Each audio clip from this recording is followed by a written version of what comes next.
Okay, everybody, if I could call you to attention for the last time. That's great.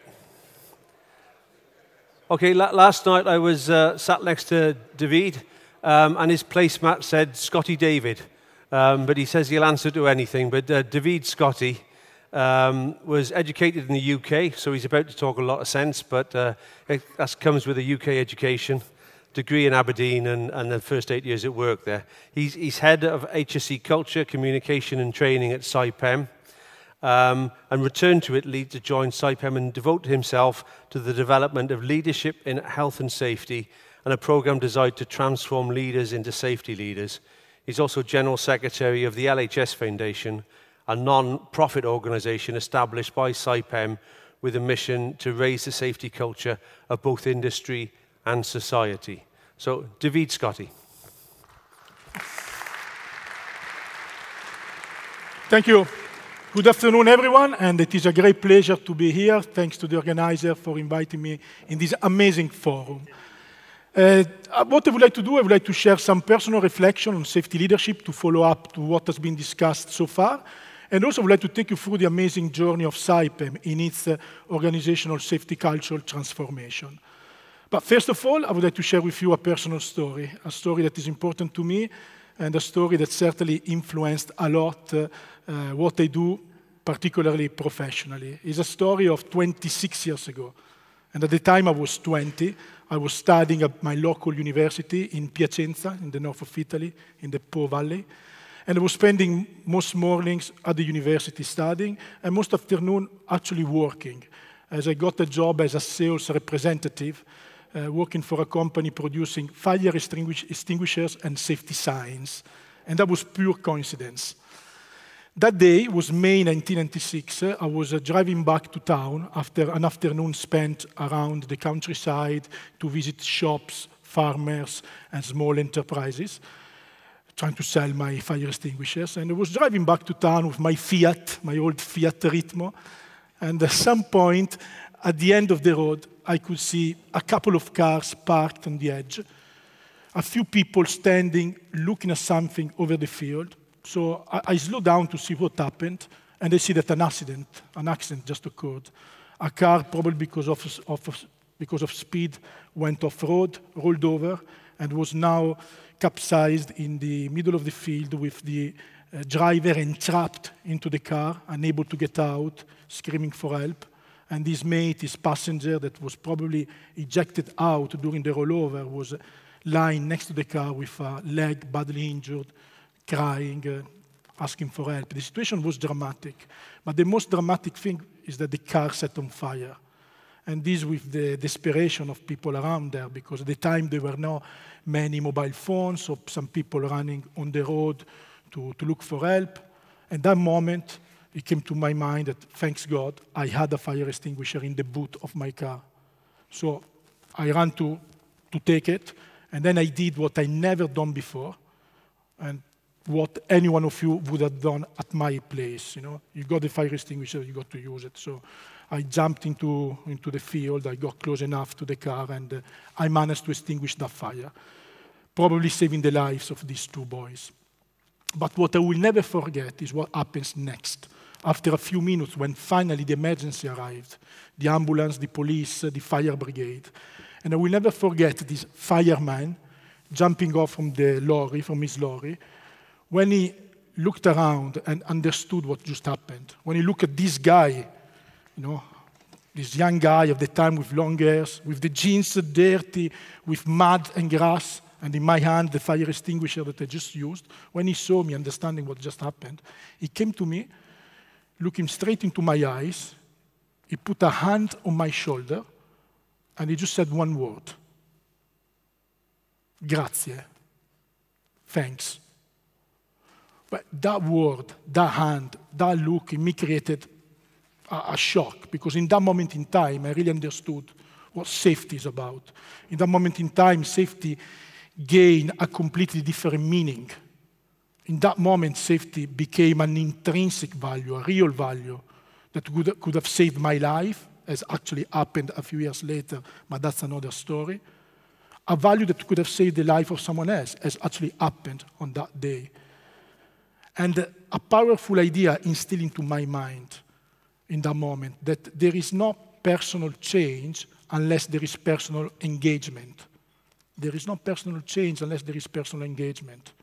And very often this engagement, this involvement, this emotional involvement comes thanks to someone who touches you profoundly with a word, with a conversation, with a story. And this influenced a lot my career, my life, and certainly in a way I committed myself to put that hand on the shoulder of as many people as possible. I didn't spend much longer selling fire extinguishers in Italy, although in the following weeks the sales went up to the roof, thanks to that story. But after a few months, I actually traveled to the UK to join the University of Aberdeen and to continue my study and to graduate. Writing a dissertation on the management of health and safety in the North Sea oil industry. And then I began my career in the oil and gas industry. After a few years in the UK, I traveled back to Italy to join Saipem 17 years ago. And certainly in these 2 decades, we went through a lot of changes. I mean, it's a fantastic industry to be part of. Changing landscape, a lot to uncertainty to navigate through.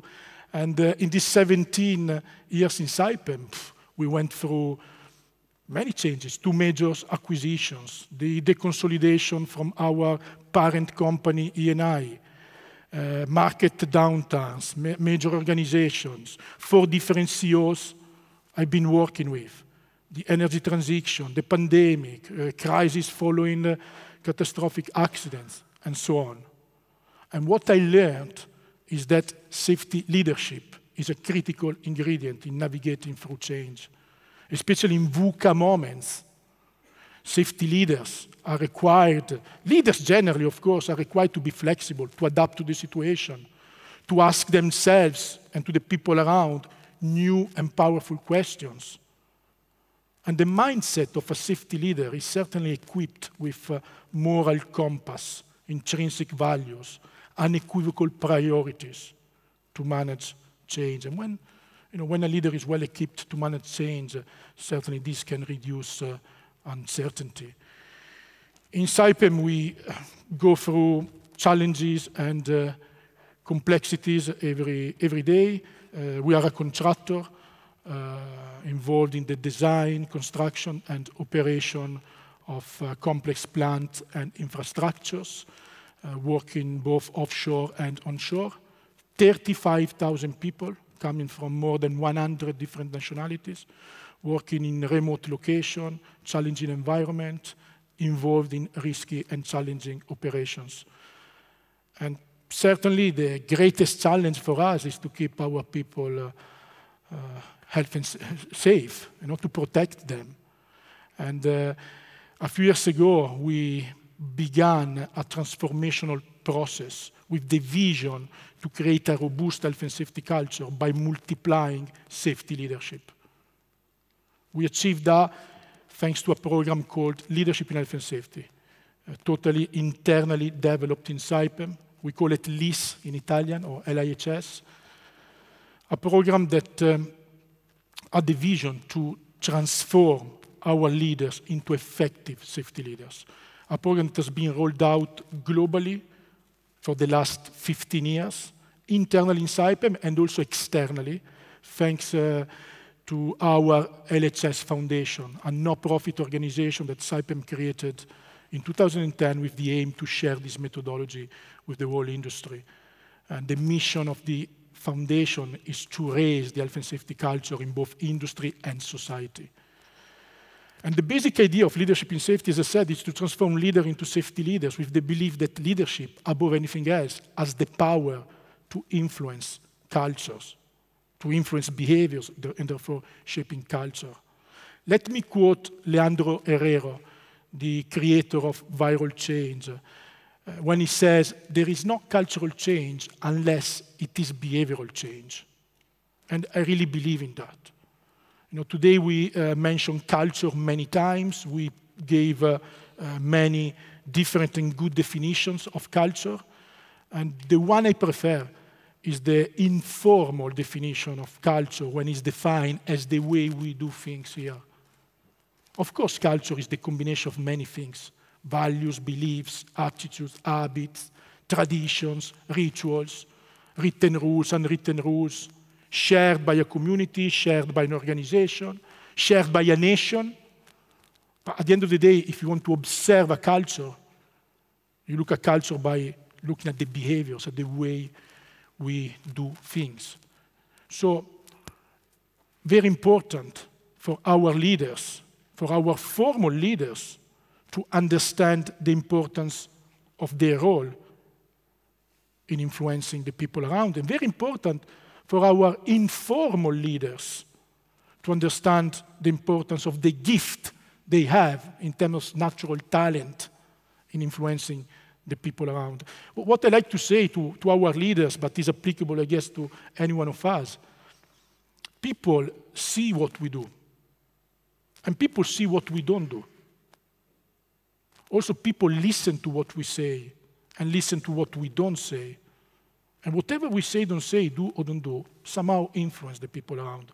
So it's very important to help our leaders, to help ourselves, to consciously choose to act as a safety leader and provide a positive influence, a positive impact around. Today we also talked about human leadership, humanizing safety. I really believe in that. To me, there is no difference between safety leadership and human leadership. It's very important to stay human, especially in a time where we rely more and more on technology. Especially in a time like this one, when we rely more and more on machines and technology, it's important to maintain focus on those things that machine will never replace. Empathy, listening, creativity, imagination, passion, influence. I like to say that technology will always give us a great hand, but it will never replace the human heart. And this idea led me and my team to produce a short video, take it as a safety moment, an unconventional safety moment, let's say. A short video to provoke some reflection about the impact on technology on health and safety and the need to stay human. I'd like to share it with you because it's just a 2-minute video, but perhaps is adding some more questions to the fantastic conversation that we're having today. Can you make sure that the volume is up, please? Change used to be gradual. You could see it coming, analyze it, and even embrace it. Not anymore. In our hyper-connected world, change is exponential. And things move so fast, it's hard to know what decisions to make. Things we could only imagine yesterday are real today. Collaborative robots, artificial intelligence, Internet of Things, self-driving vehicles, bionics, virtual and augmented reality, wearable technology, big data, 3D and 4D printing. These innovations amplify one another to create a perfect storm of change. What impact will technology have on the way we work and live? What will the consequences be, and what challenges will it pose for health and safety?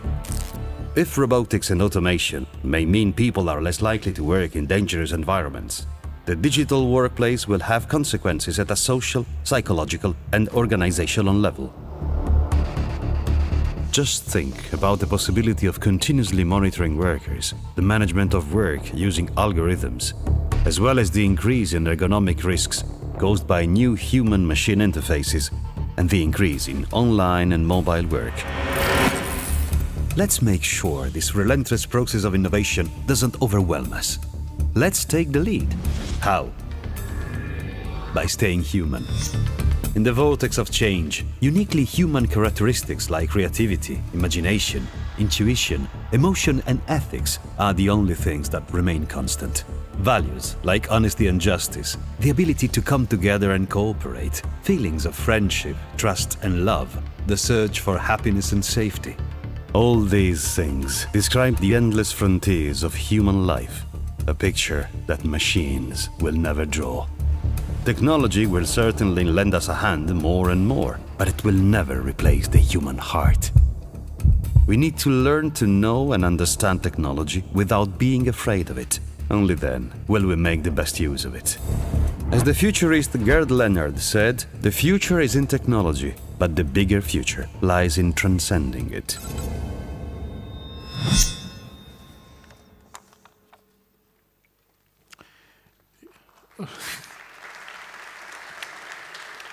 Thanks. I'm glad that you enjoyed it. If you like to use it, if you think it could help to stimulate some debate on the opening of some meetings, you can get it from YouTube, from the LHS Foundation YouTube channel. You just look for Safety for Future, and you should find it without too many problems. So, safety leadership is definitely not going to be replaced by machine. And what I learned in my experience is that the quantity and quality of safety leaders present into the organization have a direct impact in the level of safety, of organizational safety culture. And we all know that a mature, strong safety culture is a key predictor of excellent safety performance. And certainly we saw this happening in Saipem. I would like just to take you through a little bit about the history behind the leadership in health and safety. It's a story that began in 2006. And at the time, I was in Saipem already for 1.5 years, and at the time I remember very well, our safety performance were in line with the industry average. We were not worse than our competitors or the benchmark. Actually, we were a little bit better. But in that average, it was normal for a company of the size of Saipem to have 6, 8, 10 fatalities every year. And this was recognized to be morally unacceptable by our management, especially because the investigations revealed that behind those accidents, there were not only issues in relation to the behavioral factors of the person getting injured, but there were shortcomings in terms of safety culture, lack of safety leadership along the entire chain of command. Errors, mistakes, violations, wrong decisions along the entire chain of command that eventually led to someone getting injured. So the management really wanted to attack this organizational issue and gave the mandate to the HSC department to develop a leadership in safety program. We spent 1 year researching and developing. We wanted to innovate. Of course, we looked at everything that was available in the industry at that moment. We looked at everything that was being implemented by our clients, and we really wanted to bring some innovation in that field. And we developed a program that started to be rolled out in 2007, a program that had a lot of internal success, a lot of early wins in terms of feedback. It wasn't pushed into the organization, but it was generated a pull effect with our leaders, our manager, demanding for the program to be implemented in their areas of responsibility.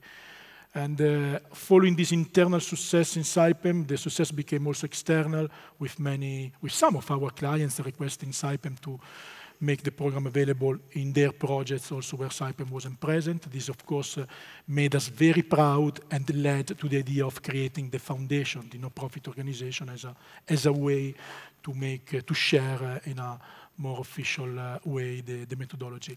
In 15 years of implementation in Saipem, more than 330,000 people have been involved, attending one of the plus 13,000 events specific to leadership in safety. And in this journey, where of course in these 15 years we continue to develop tools, programs, campaigns to address specific needs of the moment. So we are not simply implementing what was developed 15 years ago, but it's a continuous development process.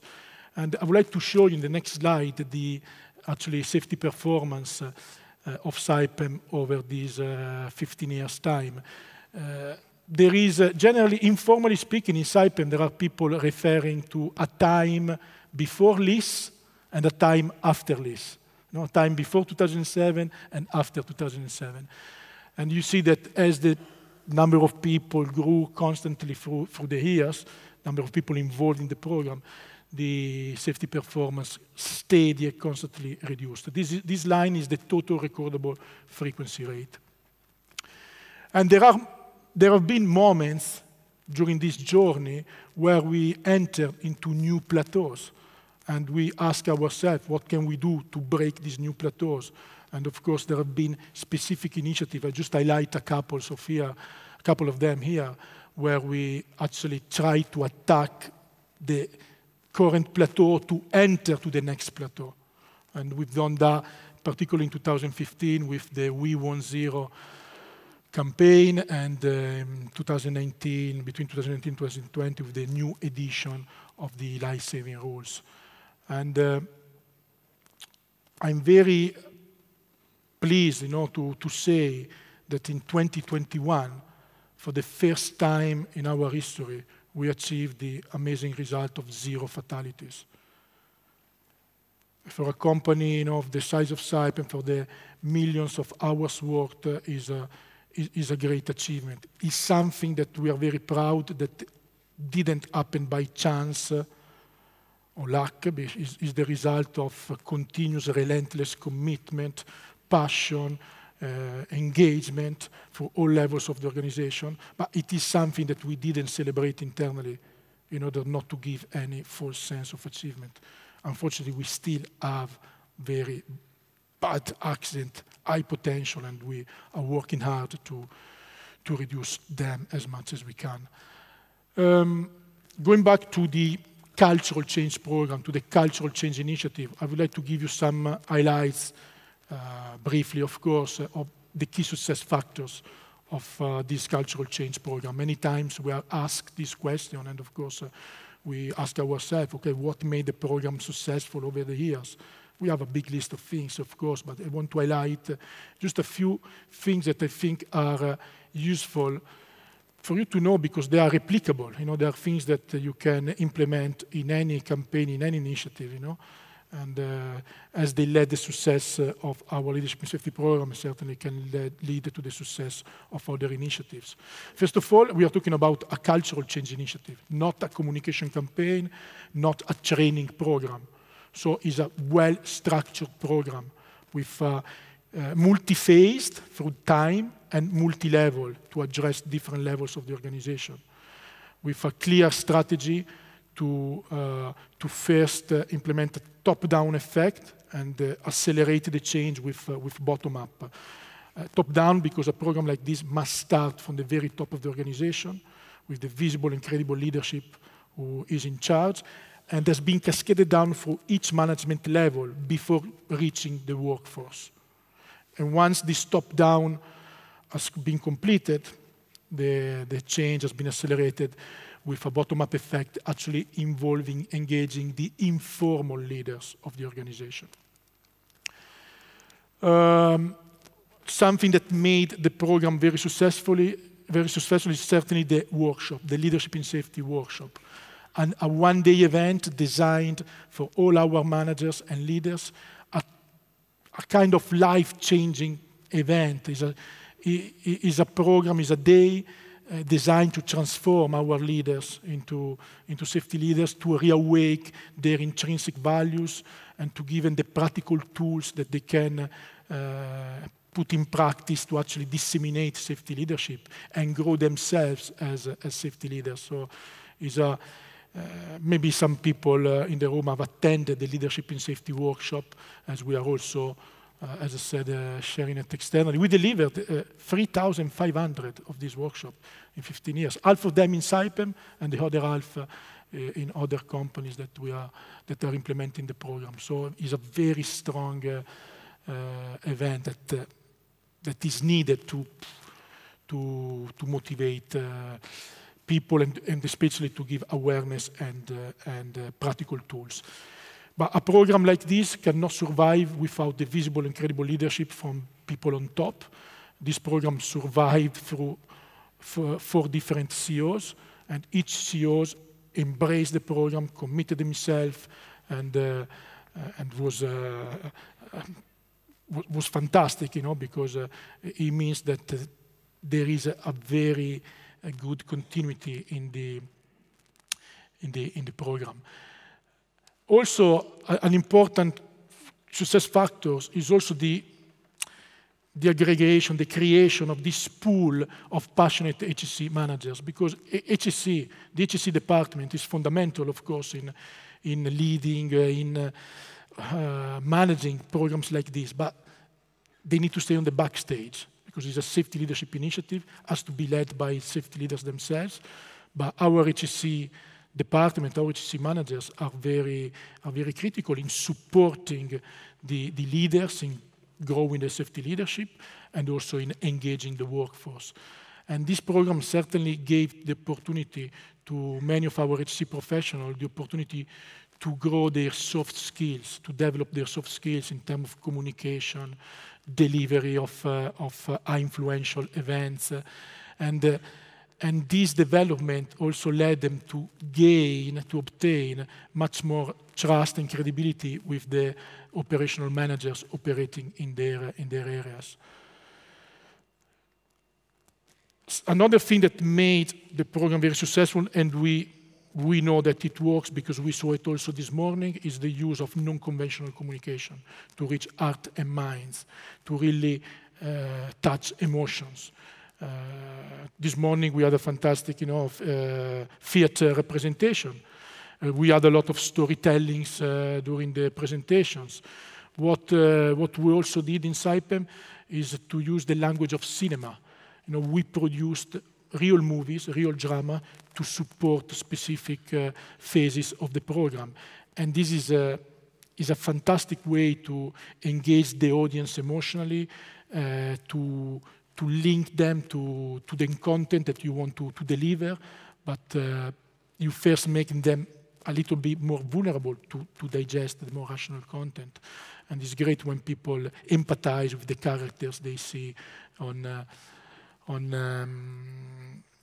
the screen. Actually, I see on the exhibition that you also, in Denmark, you have a fantastic company also producing great movies, dramas, and that are perfectly integrated into training programs. So, non-conventional communication, it works and very well. And then finally, is a program that was designed to travel across cultures, to be universal, to be multicultural, and I think this is achieved when programs are value-based, are based on the value of health and safety as intrinsic value, but also on behaviors. And behaviors travel, not like languages, but behaviors travels across cultural boundaries. So just a few things just for you to perhaps think about. What I want to point out, as I said earlier, that in these 15 years, of course, we continue to develop, to research, to identify new initiatives to actually address specific problems of the time. We keep continuing analyzing our trends, our investigations. A few years ago, we realized that we had a rising trend in accident involving driving. So we developed a specific campaign to address that problem. A few years later, we had the problem with drop objects, too many near misses and even one fatality. So we launched a very big global campaign on the drop prevention, always using non-conventional communication associated to the more rational and technical training. And I want to close this presentation with presenting you the latest development. Although we had this fantastic achievement in 2021, we realized that we have a problem in terms of work at height, and we discussed this today also in previous presentations. We are experiencing a worrying trend in the number of incidents involving working at height operations. So we are about to launch a global campaign to verify all the equipment, to train, to to really raise the focus and attention on this. But as always, we have produced a sort of emotional content to make people, to make our audience more vulnerable in digesting the rational content. And the idea to develop this short video that I'm going to show you in a second came after the realization that many times after an accident, there are people remaining with that sense of blame that we were talking this morning. You know, the colleague thinking, I could have intervened, but I didn't. The supervisor that perhaps feel guilty because he didn't give proper supervision, or the project manager, project director, who perhaps could have dealt in a better way with the pressure coming from the client. So, unfortunately, regrets saves no life, and you know, we want our people to think about that, to think about this potential consequence of incidents. And we produced this short video that I'm going to present to you in a kind of anteprima, because it's going to be rolled out in Saipem in the next few weeks, and then we can close.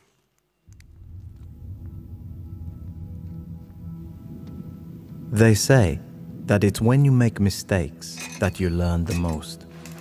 You reflect on what happened and think about what you might have done differently. Would you have dealt differently with pressures from the client regarding budget and timescales if you knew the impact it might have on safety? Would you have taken the extra time to draw up a new risk assessment instead of copying and pasting an old one? Would you have cross-checked for simultaneous operations happening on site?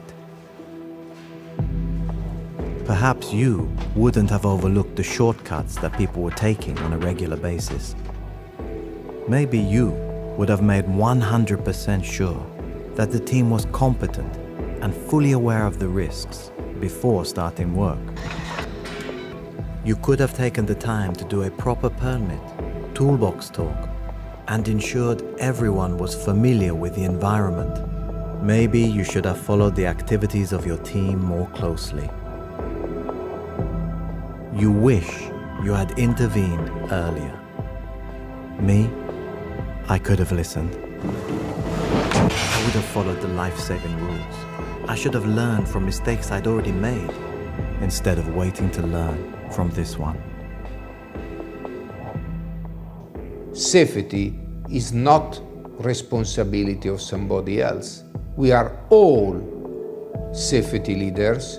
We are all responsible for safety.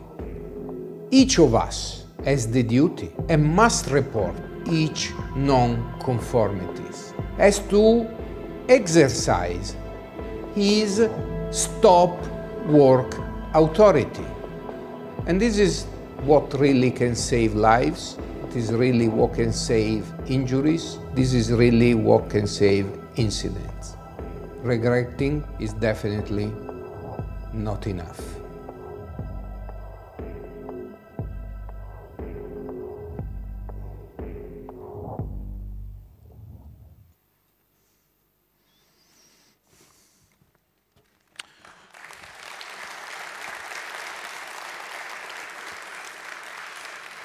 Thanks. The person you saw addressing you is Alessandro Puliti, our new COO, Chief Operating Officer. He joined Saipem about 2 months ago, coming from Eni. He was the General Director of the Upstream Division in Eni. He joined Saipem to resolve some issues that we have at the moment, to bring Saipem back on track in terms of business and financial indicators. But it's great that the first speech he delivered to address his new organization was on health and safety. 20 minutes speech on health and safety, and this that you've seen is an extract from that speech. So again, it's a demonstration that the health and safety culture in Saipem is very well eradicated, and again, safety leadership, visible and credible safety leadership is fundamental